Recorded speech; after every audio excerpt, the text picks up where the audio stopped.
Сегодня, 1 июля, спикер Джоурк Кеңеша Асылбек Джейнбеков провел пресс-конференцию, на которой подвел итоги этого года. По его заявлению, этот созыв был самым экономичным для бюджета страны, так как за последние 5 лет ни один из депутатов не попросил ни квартиры, ни земельных участков.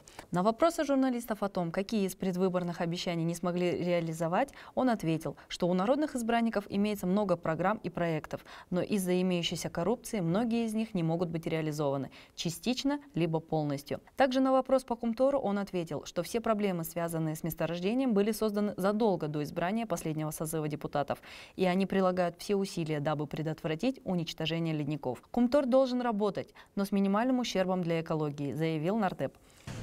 Самое главное все-таки не идти на поводу у некоторых политических сил. Кумтор должен работать. Это рабочие места, это налоги, это бюджет.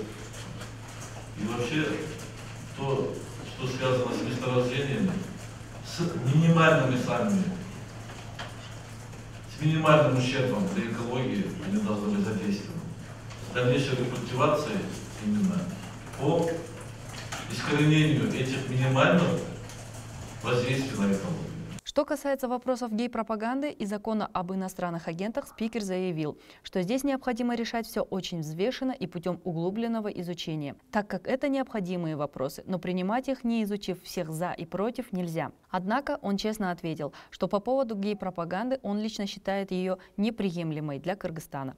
Что касается гей-пропаганды, это тоже очень много дискуссий вызвало. Сегодня мы во втором чтении его приняли, я думаю, в сентябре.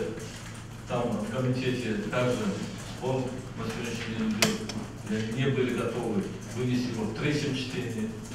Поэтому в сентябре его рассмотрим.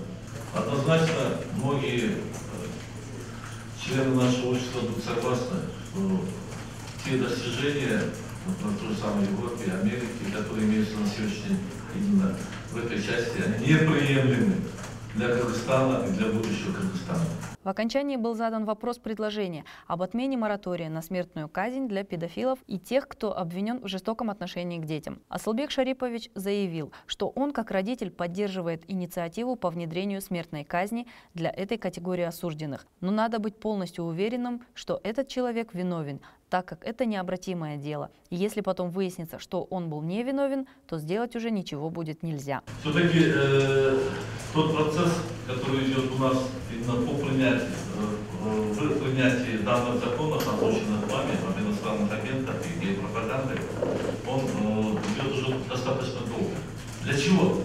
Для того, чтобы парламент мы понимаем, чтобы не навредить. Понимаете? Все-таки у нас есть обязательства перед мировым сообществом. Мы подписали многие конвенции, и мы сегодня хотим остаться демократической страной. В общем, по работе парламента спикер выразил свое положительное мнение и считает, что это был очень плодотворный год.